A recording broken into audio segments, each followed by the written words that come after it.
La technologie militaire devient de plus en plus méticuleuse, des pays comme les États-Unis, la Russie et la Chine introduisent de nouveaux systèmes de défense aérienne avancés pour se protéger contre les avions de chasse et les missiles en approche.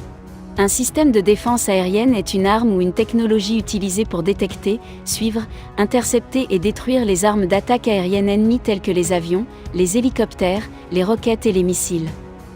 Le Tor est un système de missiles de défense aérienne soviétique, il est également connu sous le nom de SA-15. Le développement de ce système de missiles solaires a commencé en 1975, il a été développé pour succéder au SA-8 Gecko.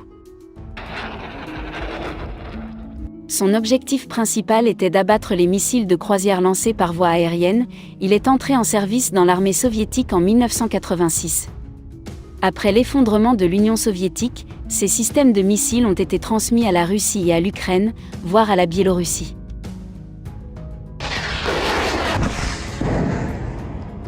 Ce système peut engager toutes sortes de cibles aériennes modernes, il est utilisé contre les avions, les hélicoptères, les drones, divers missiles et les munitions guidées de précision.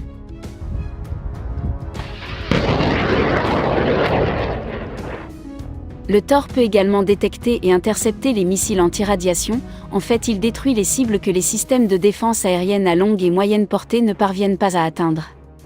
Le véhicule de combat Tor dispose d'un radar et de missiles basés sur un seul véhicule, le véhicule porte 8 missiles.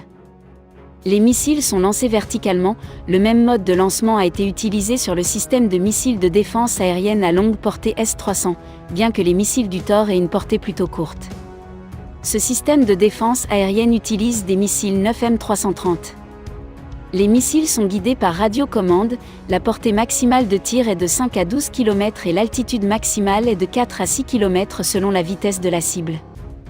Le Tor original ne peut engager qu'une seule cible à la fois, la probabilité de tuer avec un seul missile est de 26 à 75% contre les avions, de 50 à 88% contre les hélicoptères et de 85 à 95% contre les drones.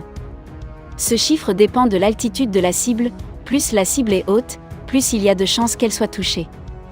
Le radar du Tor détecte les avions à une distance de 25 à 27 km, les hélicoptères à une distance de 12 km et les drones à une distance de 9 à 15 km, la distance de poursuite est d'environ 20 km. Le système peut rechercher des cibles tout en se déplaçant. Le Tor a un temps de réaction court, il ne faut que 8 à 12 secondes entre la détection de la cible et le lancement. Le véhicule peut s'arrêter et lancer ses missiles dans les 3 minutes qui suivent le déplacement. Il a un équipage de 3 personnes comprenant le commandant, l'opérateur et le conducteur. Tous les systèmes sont hautement automatisés, laissant à l'équipage peu de choses à faire. Le véhicule est basé sur un châssis spécial à chenilles GN 355, ce châssis peut transporter une charge utile importante et a une bonne mobilité à travers le pays. Un certain nombre d'autres véhicules de défense aérienne soviétiques étaient basés sur des châssis essentiellement similaires. Il est propulsé par un moteur diesel multicarburant V46-2S1, développant 780 chevaux.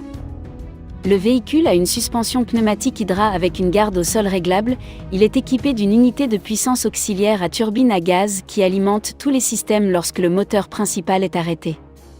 Ce système de missiles de défense aérienne fonctionne en batterie, une batterie se compose de 4 véhicules scrutateurs, il y a également des véhicules de rechargement, des camions transportant des missiles de rechargement et d'autres véhicules de soutien.